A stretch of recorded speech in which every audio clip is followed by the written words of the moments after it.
Good afternoon, everybody. Thank you. I'm John Alger, president of James Madison University, and I'd like to welcome all of you to what is this semester's final installment of the Madison Vision Series.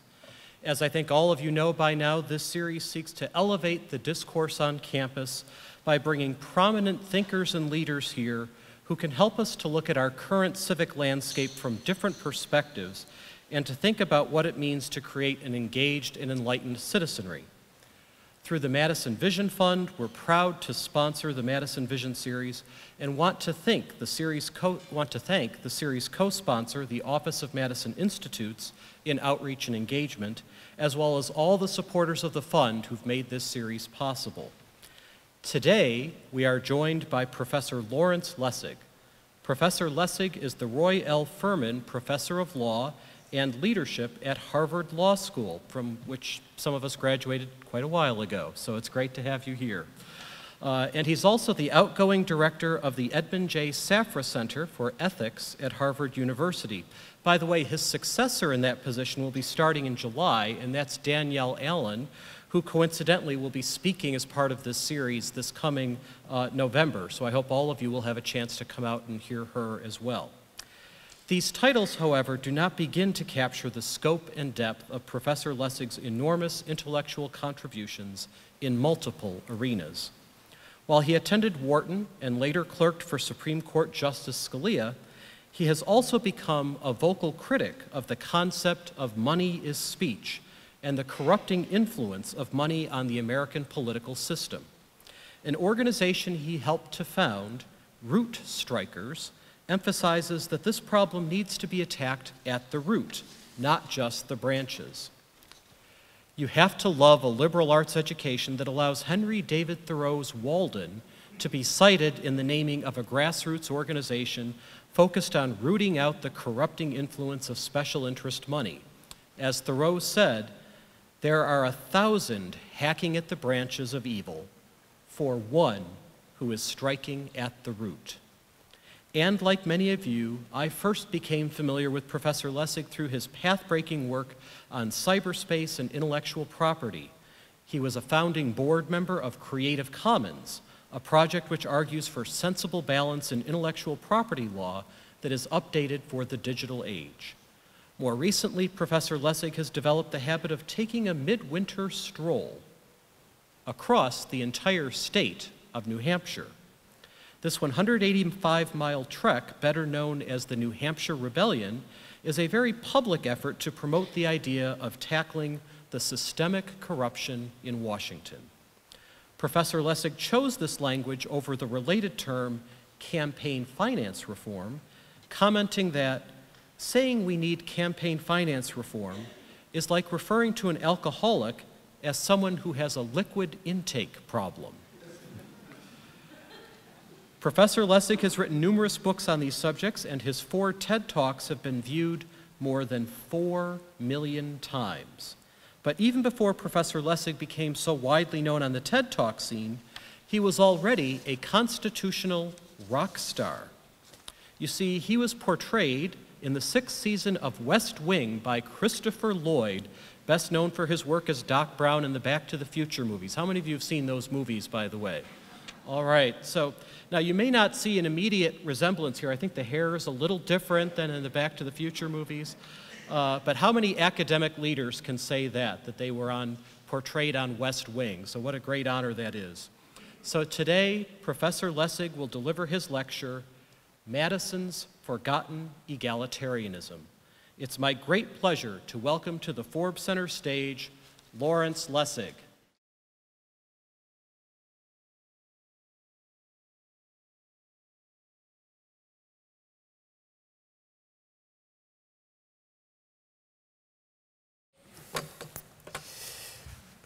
Excuse me. So thank you, Professor. Thank you, President Alger. And it's wonderful to be here. And my history working on copyright law got tweaked a little bit by that introduction that warned you that federal copyright law strictly prohibits you from copying or recording anything in this speech unless otherwise authorized. I hereby authorize you can copy whatever you want and take pictures Have whatever you want. So imagine we started from this beautiful place and traveled the distance across the country, southwest, 1,800 miles to El Paso, Texas. And then we climbed into our time machine and Doc Brown-like, and we traveled backwards 90 years to old El Paso, Texas. And we wandered down to the center of old El Paso, Texas. We might be fortunate enough to meet an extraordinary citizen in old El Paso, Dr. Lawrence Nixon. Nixon was a physician. He was a prominent resident of the city. He moved there in 1910, and every 2 years between 1910 and 1922, Dr. Nixon walked down to his polling place, paid his poll tax, and voted. But in 1924, when he walked down to his polling place and paid his poll tax, he was told by the officials, "Dr. Nixon, you know you can't vote." And Nixon said, "I know I can't, but I've got to try." Now, the reason Nixon couldn't vote was that in 1923, Texas had adopted a statute which explicitly established the Democratic primary as an all-white primary. By law, only whites could vote in the Democratic primary. So Texas had this two-stage election process, a general election in which, in principle, all had the right to vote, but a white primary in the only party that mattered, the Democratic Party, in which only whites got to vote. So to run in the general election, you had to do well in that white primary, a two-stage process which effectively filtered the electorate, excluding a significant portion of Texas's population from this critical first step of the election, with the consequence, obviously, that Texas produced a democracy responsive to whites only. Now, it turns out what Texas did was not particularly Texan. Indeed, I think the honors of this device for defeating the way democracy is intended to function go to this man, Boss Tweed, who famously said, "I don't care who does the electing as long as I get to do the nominating." So Boss Tweed was a figure designing at the core of a corrupting process for representative democracy, and we should honor his innovation by referring to it as tweetism. Tweetism is any end-stage process for electing which has, let's say, at least two stages, where the Tweeds get to dominate the first stage, and everyone gets to participate in the second stage, but the consequence of that domination is a filter which excludes and therefore biases the effective election. That is tweetism, with the consequence, obviously, of producing a system that would be responsive to the Tweeds only. So think about Hong Kong and the explosion in protests in Hong Kong last summer. Hong Kong's government had proposed a law for the selection of the chief executive, the governor of Hong Kong. That law said the ultimate aim is the selection of the chief executive by universal suffrage upon nomination by a broadly representative nominating committee in accordance with democratic procedures. Nomination by a nominating committee, a committee of 1,200 citizens.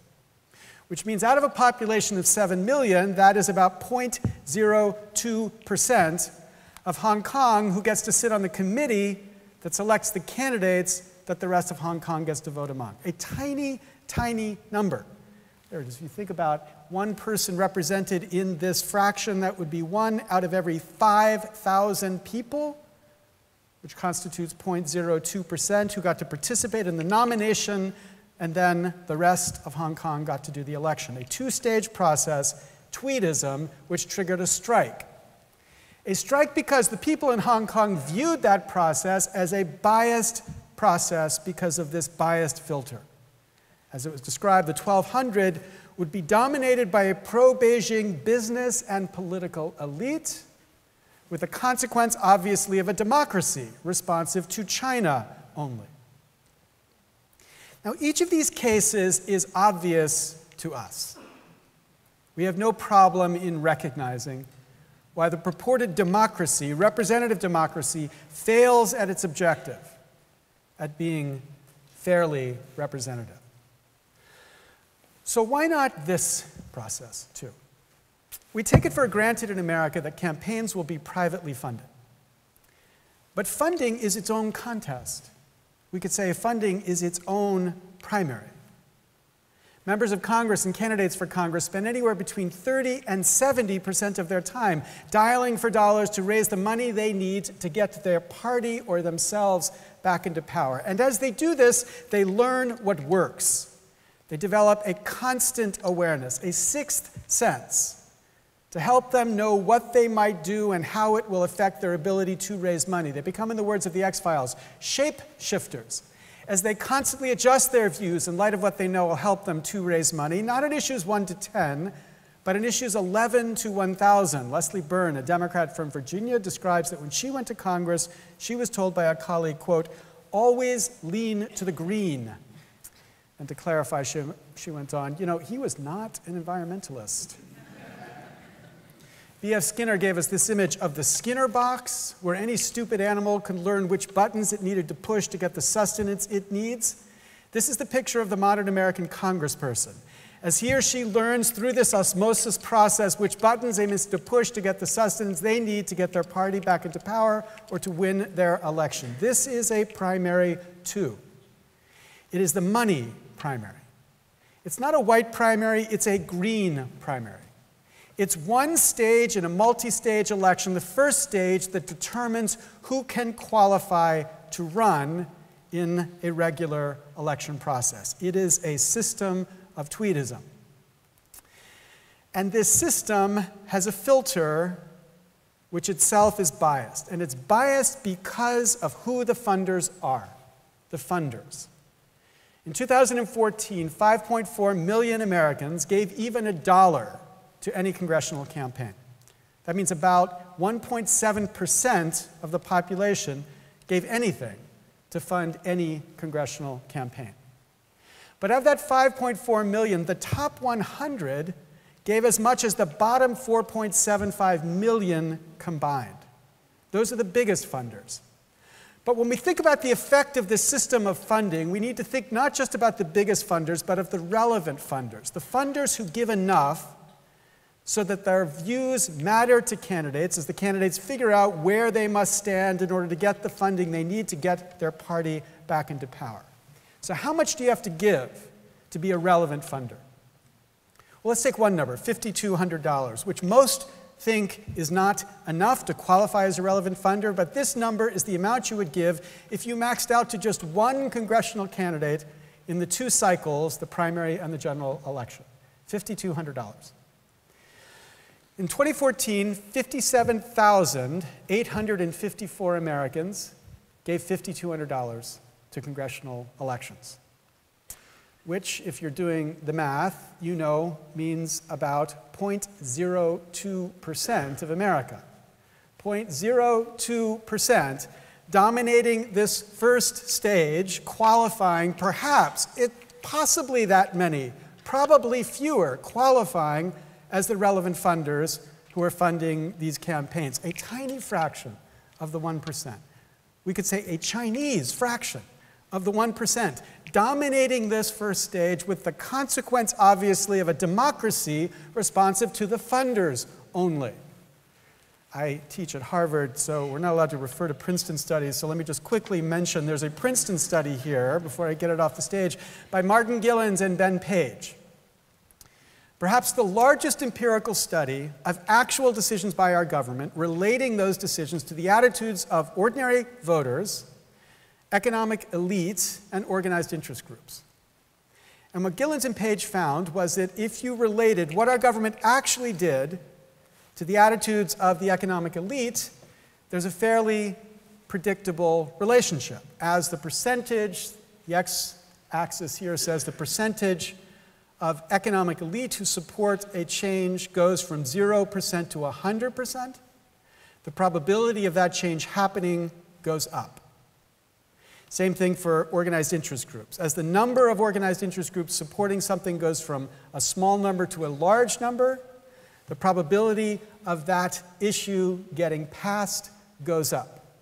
This is intuition of how a democracy should work. The more who support something, the more likely it is that it gets passed. Here's the graph of the average voter. A flat line. A flat line. What this says is, regardless of the percentage of average voters who support something, it doesn't change the probability of that thing getting passed.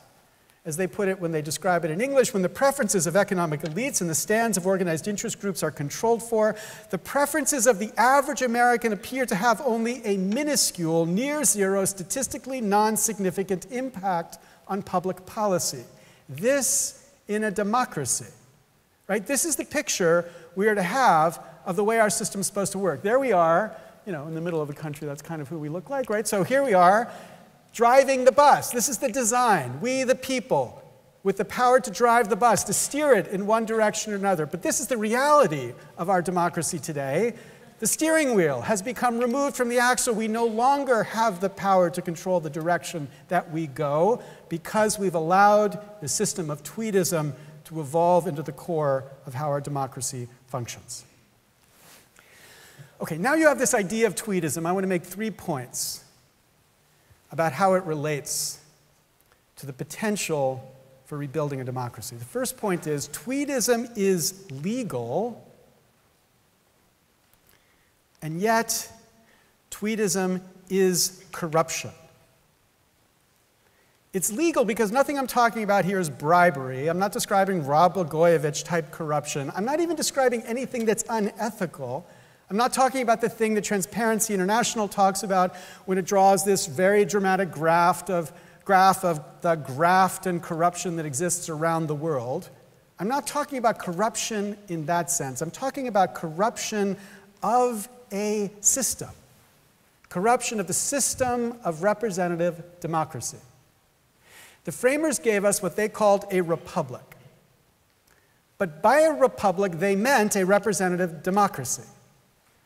That democracy was not a pure democracy. It was complicated. There were lots of different parts that checked and balanced the powers of other parts. It was the Swiss watch of constitutional design. But within these departments, the framers had relatively clear conceptions of these departments with an intended dependence for each of these departments, a dependence. So think about it in a very crude sense, of the marionette sense, the dependence that each of these departments is supposed to have. So think about the judiciary. The judiciary is supposed to be dependent on the law. An independent judiciary is a judiciary that's dependent on the law. What that means is the courts are to function as the little puppet, and the law is the marionette, guiding it and controlling it and determining what it does. Or think about the Senate, at least originally. The Senate originally, which was chosen, of course, by the state legislatures, was designed to be dependent on the states. It was the states who had the power to direct what the Senate or the representatives in the Senate did. Or think about Congress, the framing, at least Congress in the House. In this context, the House was to be guided, and then after the 17th Amendment, the Senate too was to be guided, but guided by what? What were they to be dependent on? Well, Madison had a very clear sense of what this branch was to be dependent on. As he said in Federalist 52, the branch of the federal government which ought to be dependent on the people alone, an exclusive dependence. Yet tweetism is an extra dependence that conflicts, one that conflicts with the idea of dependence on the people alone. Because if we have a democracy which is responsive to the funders, then it is a democracy not responsive exclusively to us. And if that's true, then this is a corruption of the intended dependence the framers, gave us a corruption of the system that they designed. Now, the other week I was testifying Cambridge City Council about their system of funding elections, and I used the word corruption to describe the system for funding elections. I said, the members aren't corrupt, but the system is corrupt. And a very angry local resident, whose ordinance I had just spoken against, came up to me and spitting in my face said, "That's just your definition of corruption. That's not what corruption means." But in fact, we've allowed a very modern sense of corruption to dominate how we think of that term. We did a research study where we went back to the framing, and we looked at every instance we could find of the framers using the word corruption to talk about what they wanted to avoid when they were designing their republic. We found 325 uses of the word corruption, or more like this, that kind of font, I guess. And those uses were then coded by independent students who were trying to map out what exactly they meant when they were using the word corruption. And the findings these students had was that this idea of corruption as in quid pro quo, this for that, violating bribery rules or something like that, happened exactly 6 times in the 325 instances of the word corruption. That means 1.8%. And every time they were always speaking of corruption of individuals.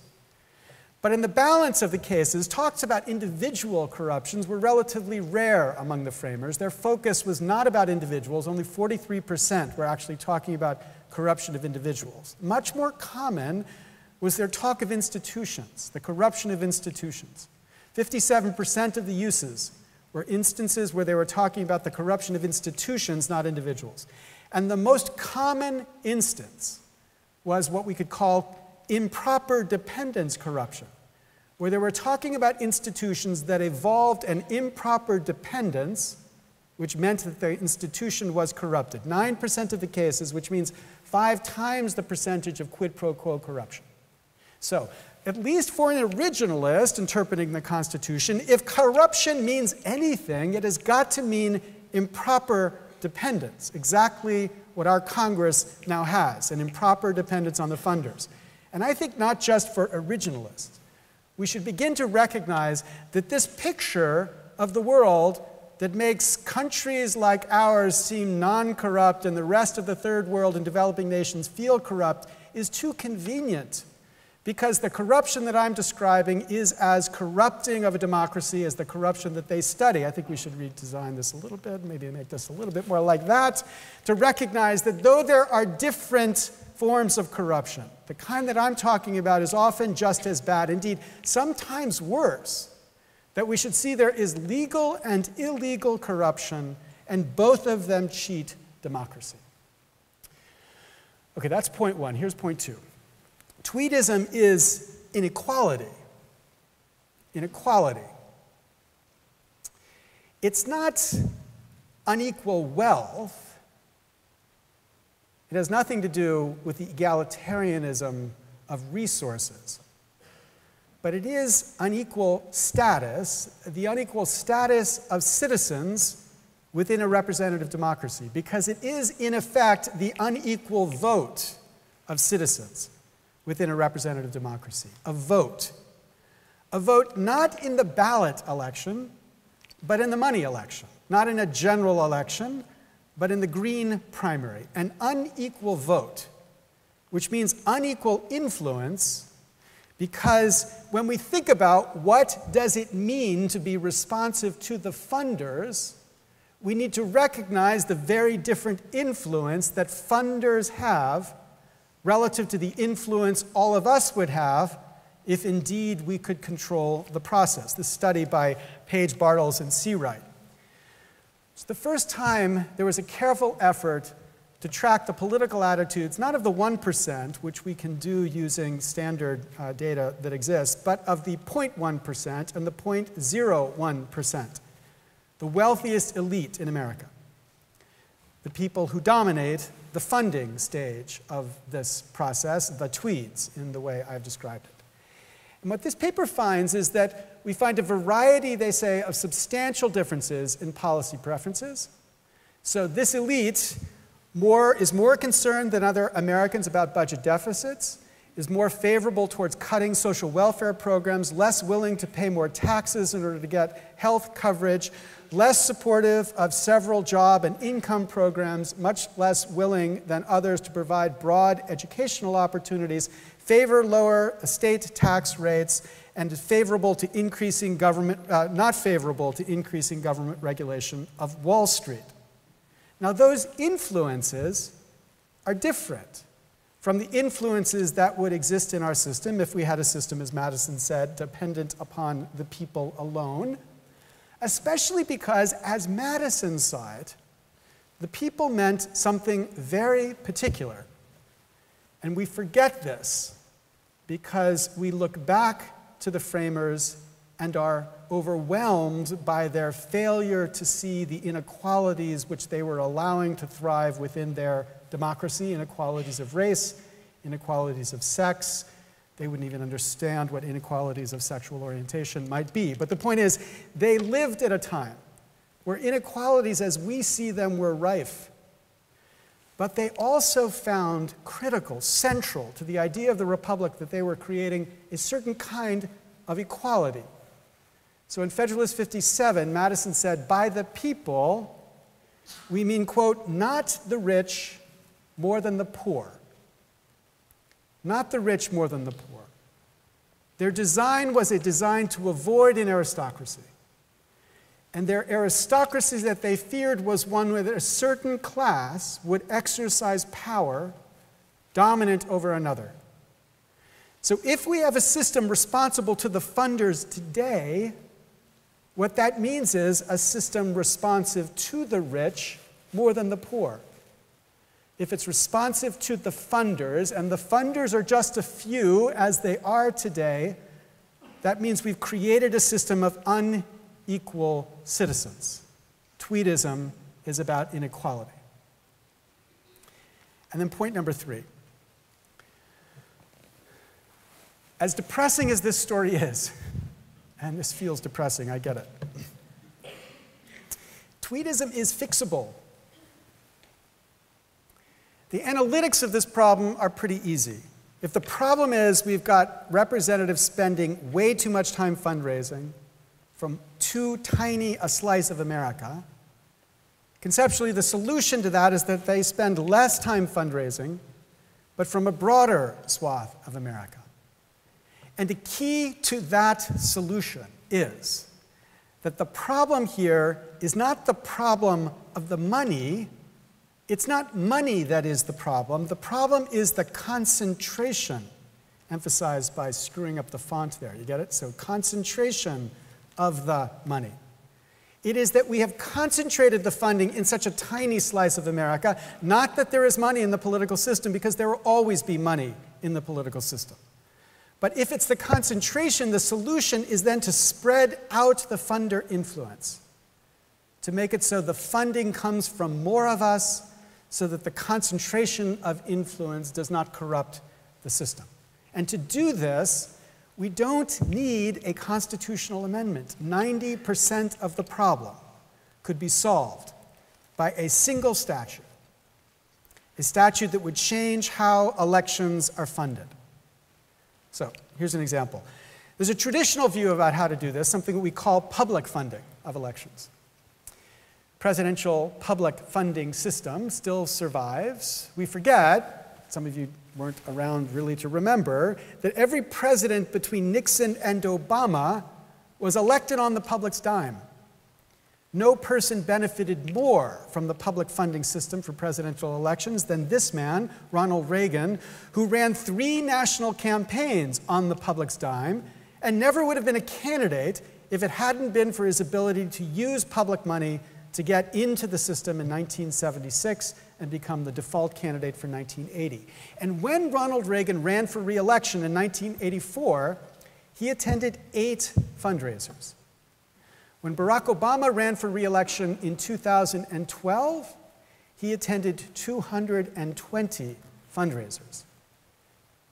Now, this system was designed to give presidents the ability to focus on something other than how they inspire the tiniest fraction of the 1% to give them money.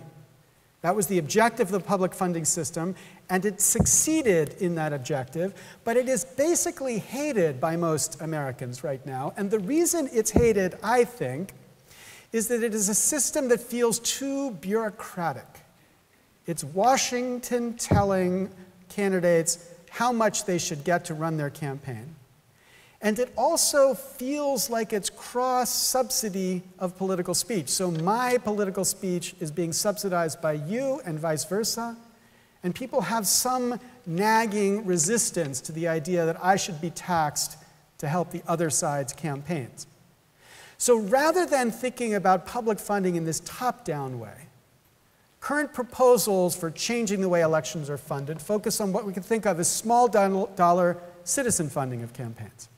So Democrats have proposals here, and Republicans have proposals here. These are proposals that would use public money, but not in this bureaucratic top-down way, but in a way that's more responsive to what citizens would want. So think about one proposal, what we think of as vouchers. So in my book, I describe what I call the Grant and Franklin Project, which is a voucher proposal. Think of the voucher as a kind of Starbucks card for democracy. Everybody would get a voucher worth $50, and candidates could get that voucher, they could receive the voucher from voters, if they committed to taking vouchers only and limited contributions of up to $100 per citizen. So $50 to vouchers, $100 to contributions, Grant and Franklin. And $50 a voter is a lot of money. That's $7 billion, which is more than 3 times the total amount raised and spent in 2014's congressional election. So it's real money, enough to make it possible to run real campaigns, but it comes from the many, many, not from the 0.02. This idea is now being proposed by one of the leading New Hampshire Republicans, Jim Rubens, who ran for the United States Senate in New Hampshire, $50 voucher plus media transparency and removing other limits that exist in the system. But it appeals to the Republican sensibility because it's about decentralizing power, giving the power to ordinary citizens to make a choice about where the political influence is. And because it's a small amount of money, everybody pays at least that amount in taxes of some form. So I'm not subsidizing your speech, you're getting your taxes back, and I'm getting my taxes back, and that's what we're using to fund the campaigns. Democrats have a slightly different approach. John Sarbanes, Democrat from Maryland, has something he calls the Buy the People Act. This is a matching fund proposal. So if you commit to taking small contributions, and only small contributions, you could get your contributions matched 9 to 1, so that means $100 would be worth $1,000, and that ratio is less if you don't agree to take just small contributions, but this too would have the effect of spreading the influence of the funding from the many, many to the many, many, so that we're not getting funded from just the 0.02.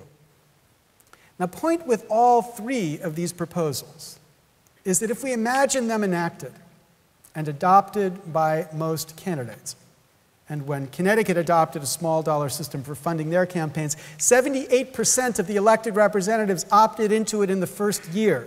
So it's not implausible to pass a system which radically changes the practice almost overnight.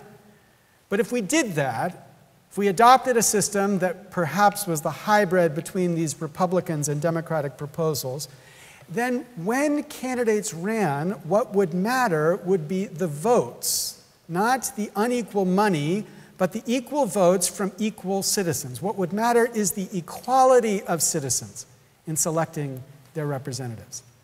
An equality which is at the core of Madison's ideal, because when he described who the people are, he remembered, he insisted on the one equality which we have now forgotten. Because though our republic now defends the equality of race and defends the equality of sex, and has begun to affect inequality for sexual orientation, to stand before the Supreme Court now and insist on Madison's conception of equality is almost a guarantee that you'll be thrown out of the chamber. Because for some bizarre reason, our tradition, at least in the judicial branch, has forgotten this core commitment of a Republican government and doesn't permit Congress to advance changes that might try to achieve that core ideal. Okay, I want to offer one more idea before we close to link this to what I think is the most important way to conceive of this problem. It's important we remember what happens in America literally 50 years and 2 months ago today. It was 50 years and 2 months ago today that Jimmy Lee Jackson was murdered in a place called Marion, Alabama. He was in Marion, Alabama as part of a protest to try to increase the percentage of black voters in Marion who were permitted to vote, registered to vote. At the time of this protest, 1% of African Americans were registered to vote in Alabama. The reason just 1% were registered to vote was that because of a series of procedural rules, to be allowed to vote as an African American, you needed to pass a test. And on the test were certain questions, like, for example, name all 67 county judges in Alabama. Or when was Oklahoma admitted to the Union? Or my favorite, and this was actually a question, how many bubbles are there on a bar of soap? The failure to answer any of these questions gave the registrar the right to deny your registration, and the consequence of that system was that even for those brave enough to try to register to vote, the vast majority were denied the right. So Jimmy Lee Jackson was in Marion fighting for an equal right to vote, and he was murdered in the context of that fight. And after he died, the civil rights movement was terrified about the incredible negative depression that this murder would create. And so Jimmy Jackson's death inspired James Bevel, who was director of the Southern Christian Leadership Conference, to conceive of a way to rally people in a more optimistic direction, an act, a civil act that could celebrate this movement for reform and move beyond the death they had just suffered. So Bevel's idea was to march from Selma to Montgomery, a march that would be a demonstration of the need in Alabama to move the debate to the capital. And of course, that march on March 7th triggered a riot as the police brutally attacked the marchers in what we refer to now as Bloody Sunday. And the blood from that march then spilled across television sets across the world, and importantly across the North, and finally America was woken up to the idea that they had to do something about that inequality. And 1 week after that massacre, President Johnson went to Congress to demand the Voting Rights Act of 1965. They didn't have the vote, an equal vote, so they walked, they protested, and they fought for that equality. When I think about the issues that we describe in what some call campaign finance reform, or in, as I've described, corruption, I think we sometimes forget this important link. They didn't have the vote, an equal vote. We don't have the vote, an equal vote. Not in the ballot election, in the money election. Not in a general election, in the green primary. The link here is equality. It's a link not claiming we need a government to enforce speech equality. It's a claim that we need a government to enforce citizen equality. The equality of Madison, not the equality of Thomas More. And the reason to fight for that equality, the only reason, in my view, to fight for that equality is to restore a basic possibility of a representative democracy that could do something other than respond, as this one does, to the interests of the tiniest fraction of the very few. And what we need to find is the will that 50 years ago, hundreds of thousands of Americans demonstrated.